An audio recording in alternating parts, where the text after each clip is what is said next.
السلام علیکم۔ آج جس موضوع کے اوپر بات کرنے لگا وہ ہے مسئلوں کا حل۔ مسئلوں کا حل جو ہے وہ بڑا آسان، بہت ہی ایزی۔ ہمیں اس کے لیے صرف ایک چھوٹی سی چیز کرنی پڑتی ہے کہ اپنے سوچنے کا زاویہ، انداز، اینگل چینج کرنا پڑتا ہے۔ ہمارے ارد گرد جو روایات، جو رسم و رواج چل رہے ہوتے ہیں، ان سے تھوڑا سا باہر نکل کے سوچنا پڑتا ہے۔ جیسے ہی ہم ان سے باہر نکل کے سوچتے ہیں، مسئلوں کا حل یوں ذہن میں آنا شروع ہوتا ہے۔ اس کے لیے ایک چھوٹی سی آپ کو ایگزامپل بتاتا ہوں۔ ایک آدمی تھا جس کا نام تھا الیاس۔ اس الیاس نے ایک بہت زبردست مشین ایجاد کی تھی جس کو سوئنگ مشین بولتے ہیں، سلائی مشین۔ اس سلائی مشین کے اندر جب وہ سوئی لگانے کا آیا موقع، تو اب سوئی جو ہے وہ ہزاروں سالوں سے چلتا آ رہا تھا رواج کہ اس کا جو سوراخ ہے وہ اوپر والی سائڈ پر ہوتا ہے۔ اس مشین کے اندر وہ سوئی جو ہے فٹ نہیں بیٹھ رہی تھی۔ بہت عرصہ وہ اس پریشانی کا شکار رہا الیاس کہ اس کو کیا حل نکالا جائے، کس طریقے سے سوئی اس میں فٹ بیٹھ سکتی ہے۔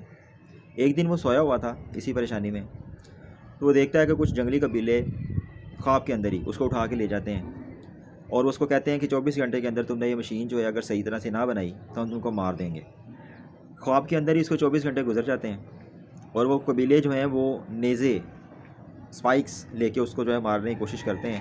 تو وہ نیزہ جیسے ہی اس کے آگے کرتے ہیں تو وہ نیند میں ہی وہ غور کر رہا ہوتا ہے کہ اس کے نیزے کے اگلی سائڈ پہ جہاں پہ وہ ایک کارنر سا بنا ہوتا ہے، وہاں پہ ایک سوراخ ہوتا ہے۔ جنگلی قبیلوں نے ظاہر ہے اپنے شکار کرنے کی غرض سے وہاں پہ وہ جو بنایا ہوگا، تو وہ اسی افراتفری میں اس کی آنکھ کھل جاتی ہے، لیکن وہ امیج اس کے ذہن میں رہ جاتا ہے کہ جو اگلا سرا ہے اس کے اندر سوراخ۔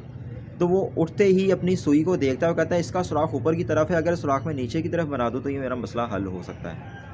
اب اس نے آؤٹ آف دا باکس آ کے سوچا، اس نے رسم و رواجوں سے ہٹ کے سوچا کہ جو رواج صدیوں سے چلتا آ رہا ہے، سوئی کا جو سوراخ ہے وہ اوپر کی طرف تھا، اس نے اس سوراخ کو نیچے کی طرف بنانے کے لیے سوچا، اور جیسے ہی اس نے وہ سوراخ نیچے کی طرف بنایا، وہ مشین میں فٹ بھی ہو گئی سوئی، اور اس مشین نے کام بھی کرنا شروع کر دیا، اور آج تک وہ انسانیت کو کپڑے سی کے دے رہی ہے وہ مشین۔